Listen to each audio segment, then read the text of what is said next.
Hello बच्चों, welcome to our channel the brain education. आज हम यहाँ देखेंगे चैप्टर एटम एंड मॉलिक्यूल्स के बारे में। ये चैप्टर आपका 9th क्लास का एनसीईआरटी में भी है और साथ के साथ जो बच्चे एनआईओएस से करते हैं उनमें भी साइंस की बुक में 10th क्लास में ये चैप्टर है। ठीक, अब बात आती है इस चैप्टर, दोनों बेसिकली सेम कॉन्सेप्ट दे रखा है। तो पहला कॉन्सेप्ट है आपका डेफिनेशन ऑफ एटम। एटम क्या होता है? It is the smallest particle of a substance but can not exist freely. ये सबसे छोटे सब्सटेंस होते हैं लेकिन ये ना फ्री नहीं रह सकते। बहुत छोटे होने की वजह से इनको फ्रीली एग्जिस्ट करने में दिक्कत होती है। तो ये आप याद रखें डेफिनेशन का। फिर बात है मॉलिक्यूल। मॉलिक्यूल का देखो सीधी सी बात है, मॉलिक्यूल का डेफिनेशन मैं बोलता हूँ atoms combined to form molecule. Molecule भी छोटे होते हैं, उससे एटम भी छोटे होते हैं, लेकिन जब एटम बहुत ज़्यादा छोटे होते हैं तो जब बहुत सारे एटम मिल के क्या करते हैं, मॉलिक्यूल बनाते हैं। और बहुत सारे मॉलिक्यूल्स मिलके क्या बनाते हैं, मैटर बनाते हैं। तो atom combined to form molecules, molecules combined to form matter, याद रखना।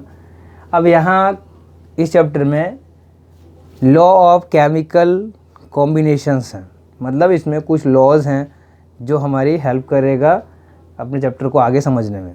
तो पहला लॉ क्या देखते हैं, लॉ ऑफ कंजर्वेशन ऑफ मास। ये दिया था लेवोनाइजर ने। लेवोनाइजर जो है वो एक साइंटिस्ट थे, केमिस्ट। उन्होंने क्या कहा था कि मास can neither be created nor be destroyed. Neither be created nor be destroyed, मतलब मास को न तो आप बना सकते हो और न ही आप इसको बिगाड़ सकते हो। इसको एक और फॉर्म में समझ लो कि अगर आप रिएक्टेंट एंड प्रोडक्ट के हिसाब से बात करते हो तो the mass of product is always equal to the mass of reactant. Reactions आप लोगों ने 8th क्लास में पढ़ा ही होगा। जो एरो किस तरफ रहता है, लेफ्ट हैंड साइड, वो होता है आपका रिएक्टेंट, राइट हैंड साइड होता है प्रोडक्ट। तो mass of product is always equal to the mass of reactant. ठीक, ये कहा था आपको किसने, लेवोइजर ने, law of conservation of mass. Conserve का मतलब क्या होता है, बचा के रखना, जितना मास इधर उतना मास उधर। फिर है लॉ ऑफ कांस्टेंट प्रोपोर्शन। ये दिया था आपके प्रोस्ट ने, ये भी एक साइंटिस्ट थे, इन्होंने दिया था। According to him a sample of pure substance always consist of the same elements combined in the same proportion by mass. मतलब क्या है कि अकॉर्डिंग टू दिस लॉ कि एक सैंपल है प्योर सब्सटेंस का जिसमें जितने भी एलिमेंट्स हैं जब भी वो कंबाइन करेंगे तो उनका मास बाय रेशियो जो होगा, जो रेशियो उनके मास का होगा वो हमेशा फिक्स रहेगा।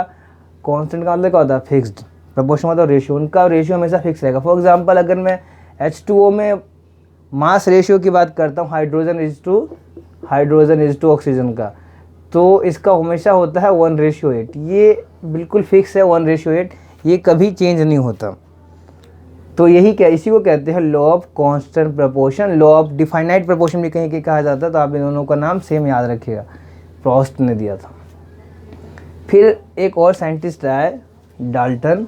इन्होंने क्या किया, इन्होंने दिया डाल्टन्स एटॉमिक थ्योरी। इनकी थ्योरी बहुत काम आई। पहला थ्योरी का फर्स्ट जो पोस्टुलेट्स है ये एज इट इज़ एग्जाम में पूछे जाते हैं कि right the postulates of Dalton theory. या कई बार ऐसा होता है कि 2 नंबर का क्वेश्चन है तो उसमें पूछ लेते हैं कि राइट ओनली 2 पोस्टुलेट। फिर आपके पास ऑप्शन है, आप कोई भी 2 लिख सकते हो। लेकिन अगर डाल्टन के पोस्टुलेट्स पूछें और 5 नंबर में पूछें तो आप पूरे का पूरे लिखेंगे। डाल्टन्स की पहली थ्योरी क्या है, matter consist of individual atom. और ये एटम वर्ड सबसे पहले डाल्टन ने ही दिया था।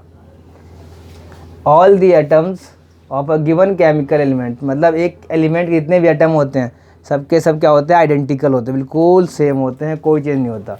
लेकिन वही अगर डिफरेंट केमिकल एलिमेंट्स की बात करता हूँ तो वो दोनों में आपस कंपेयर करोगे तो अलग अलग होते हैं। दोनों पॉइंट को समझने के लिए देखो, एक हाइड्रोजन का है और एक ऑक्सीजन का है। हाइड्रोजन के जितने भी एटम हैं वो सबके सब आपस में सेम रहेंगे, ऑक्सीजन के जितने भी वो सब आपस में सेम रहेंगे। लेकिन हाइड्रोजन और ऑक्सीजन के एलिमेंट्स आपस में एटम जो कैसे होंगे, अलग अलग होंगे। एटम्स आर इंडेस्ट्रेबल, मतलब एटम को आप जो है ख़त्म नहीं कर सकते। इसकी अपनी प्रॉपर्टी जो है, अपनी आइडेंटिटी जो है वो रिटेन रखती है, मतलब फिक्स रखती है, अपनी आइडेंटिटी नहीं खोती है इन अ केमिकल मास। और जब भी ये कंबाइन होता है, कंपाउंड फॉर्म करता है, तो एक सिंपलेस्ट होल नंबर रेशियो में होता है। ये चेंज नहीं करते। क्यों नहीं करते हैं? क्योंकि कभी भी नहीं देखा हमने H2.1O H1/2O। क्यों? क्योंकि सिंपलेस्ट एक होल नंबर के फॉर्म में बताता। फिर बात आती है आपका atomic mass unit AMU। It is equal to the exactly 1/12 of carbon 12 atom. अब आइसोटॉप्स के बारे में हम पढ़ेंगे अभी। तो कार्बन 12 का जो 1/12 हिस्सा होता है वही आपका एटॉमिक मास यूनिट कहलाता है। एक डिवाइस जिसके हिसाब से आप किसी का भी एटॉमिक मास निकालते हो, चेक करते हो, उसको कहते हैं मास स्पेक्ट्रोमीटर। और branch of chemistry in which we study about the atomic mass of the elements या एटम, उसको कहते हैं मास या स्पेक्ट्रोमेट्री। तो याद रखना। फिर बात आती है एटॉमिक नंबर की। एटॉमिक नंबर को हम Z से डिनोट करते हैं, फिर और मास नंबर को A से डिनोट करते हैं। दोनों सेम है, थोड़ा ध्यान रखना इन चीज़ों में। एटॉमिक नंबर Z से, मास नंबर A से। अब कोई सोचेगा एटॉमिक नंबर है A से तो A से हो जाएगा, ऐसा नहीं है, थोड़ा सा ध्यान रखना है यहाँ पे। एटॉमिक नंबर क्या होता है? The number of protons in the nucleus is called atomic number. Sometimes आप ये भी कह सकते हो कि number of electrons is equal to number of protons. तो नंबर ऑफ इलेक्ट्रॉन्स भी आपका एटॉमिक नंबर देता है, क्योंकि जितना इलेक्ट्रॉन का नंबर होता है उतना ही प्रोटॉन के नंबर होते हैं। मास नंबर में क्या है? Total number of protons and neutrons is called mass number. क्योंकि प्रोटॉन और न्यूट्रॉन कहाँ होते हैं? न्यूक्लियस में होते हैं। इनको इकट्ठे कंबाइन करके न्यूक्लियॉन्स भी कहते हैं। ये वर्ड याद रखना, proton and neutron combinedly called nucleons, क्योंकि वो न्यूक्लियस में रहते हैं। तो mass of proton and neutron is called mass number. ठीक, तो ये जो पॉइंट्स हैं आपके atom, molecule, law of conservation of mass, law of constant proportion, important topic हैं इनमें से, जिनमें से क्वेश्चन पूछे ही जाते हैं। डाल्टन्स की atomic theory most important topic, atomic mass unit, atomic number और मास नंबर में कंफ्यूज मत होना कि कौन सा Z से और कौन सा A से। देन फिर इन्हीं के हिसाब से देखो यहाँ पे आइसोटोप्स और आइसोबार की बात की है। आइसो वर्ड का मतलब होता है सेम, क्या कहीं भी लिखा हो आइसो का मतलब होता है सेम। आइसोटॉप में याद रखना कि सेम एटॉमिक नंबर और डिफरेंट मास नंबर, और आइसोबार में same mass number different atomic number, एक दूसरे के उल्टे हैं ये। एटॉमिक नंबर अगर सेम है तो आइसोटॉप है, मास नंबर अगर सेम है तो आइसोबार। बाकी उस दूसरे लिख दोगे तो उल्टे हो जाते हैं उसके। मॉलिक्यूलर मास, अब सीधा कोई कहेगा कि mass of molecule is called molecular mass, लेकिन यहाँ क्या है? It is the sum of the atomic masses of all the atom present in that molecules. एक मॉलिक्यूल के अंदर जितने भी एटम हैं उन सब का आप मास जो है कैलकुलेट करोगे, तब जाकर आपका क्या आएगा? मॉलिक्यूलर मास आता है। अभी इसको बारे में बताता हूँ डिटेल में मोलर मास के बाद। मोलर मास क्या है? मास ऑफ 1 मोल एटम या 1 मोल ऑफ मॉलिक्यूल या 1 mole of formula unit of a substance is called molar mass. Molar mass क्या हुआ कि 1 मोल के मास को आप क्या कहते हो? Molar mass. फिर चाहे वो 1 मोल एटम का हो, 1 मोल मॉलिक्यूल का हो या 1 मोल फॉर्मूला यूनिट मास का हो, इन किसी का भी 1 मोल के मास को आप कहते हो मोलर मास। ठीक, अभी आप देखते हो कि मॉलिक्यूलर मास जो है, मॉलिक्यूलर मास आप कैसे फाइंड आउट करते हो वो देखते हैं एक बार। देखो यहीं देख लेते हैं कि मॉलिक्यूलर मास आप कैसे फाइंड आउट करते हो। फॉर एग्जांपल आपके पास एक नाम है ग्लूकोज, सुना ही होगा। ग्लूकोज का फॉर्मूला होता है C6H12O6। ये एक मॉलिक्यूल हो गया, तो इसके मास निकालते हैं। How many carbon? Molecular mass check कर लेते हैं कैसे निकालते हैं। कार्बन कितने हैं यहाँ पे? 6 है। एक कार्बन का एटॉमिक मास होता है 12 मल्टीप्लाई बाय 6। हाइड्रोजन कितना है? 12 है। एक का मास होता है, एक ही होता है इसका।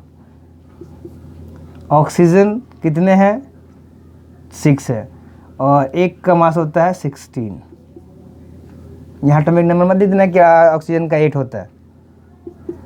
मल्टीप्लाई कीजिए 72 आ जाएगा, इनको मल्टीप्लाई कीजिए 12 भी रहेगा, इनको मल्टीप्लाई कीजिए 96 हो जाएगा।